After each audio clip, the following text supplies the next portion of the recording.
बंधन है, हम इसको हर साल बनाते हैं, लेकिन इसमें हमारा हर टाइम जो बॉर्डर गार्डिंग करना हम टाइम पे छुट्टी जा नहीं पाए ये तैयार बनाने के लिए। फिर भी इसका जो कमी है, जो बाहर से आप लोग आया, जो बहन हमारा हाथ में राखी बांधा, एक अलग फीलिंग्स आता है जिसमें हमारा बैन नहीं है, फिर भी इसका जो कमी है इन लोग पूरा कर देते।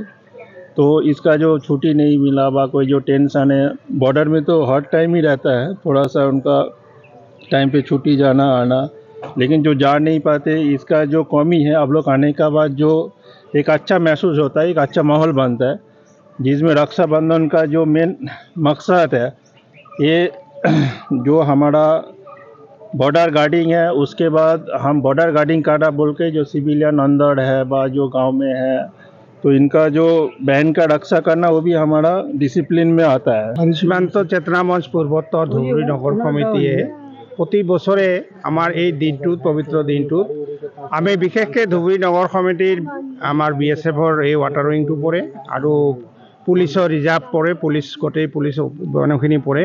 গতিকে আমি দুই ঠাইত এই ৰক্ষাবন্ধন কাৰ্যসূচী প্ৰতি বছৰে পালন কৰোঁ আৰু এইবাৰো আমি এই ৰক্ষাবন্ধন পালন কৰিবলৈ ইয়াত আহিছোঁ। কিন্তু আমি এনে অহা নাই, আমাৰ পাণবাৰীত যে ইহঁতৰ হেডকোৱাৰ্টাৰ আছে, এই হেডকোৱাৰ্টাৰৰ যিজন DG যি উচ্চ পদস্থ বিষয় তাৰ পাৰ্মিশ্যন লৈহে আহিছোঁ। আৰু এই দিনটোত আমি এইকাৰণে আহোঁ যে এই মানুহবিলাকে সদায় নিজৰ ডিউটিৰ কাৰণে, নিজৰ ছাৰ্ভিচৰ কাৰণে বাহিৰত আছে। আৰু আমি দেখা পাওঁ আমাৰ অসমত ৰক্ষাবন্ধনটো যিমান প্ৰভাৱ, কিন্তু আপুনি বাহিৰৰ আমাৰ ৰাজ্যবিলাকত তাত প্ৰভাৱ দুগুণ বেছি। আৰু এইসকল জোৱান সদায় ভাবে মোৰ ঘৰৰ পৰা এটা ৰাখি আহিব আৰু এই ৰাখিটো পিন্ধিম, কিন্তু আজিকালি আপোনালোকে জানে যে পোষ্টেল লোৱা কিবা কিবি অসুবিধাৰ কাৰণে ৰাখি হয়তো ৰাখি বন্ধনৰ পিছত আহি পায়। সেইকাৰণে আমাৰ সীমান্ত চেতনা মঞ্চৰ এটা কাৰ্যসূচীৰ ভিতৰত এইটো এটা কাৰ্যসূচী।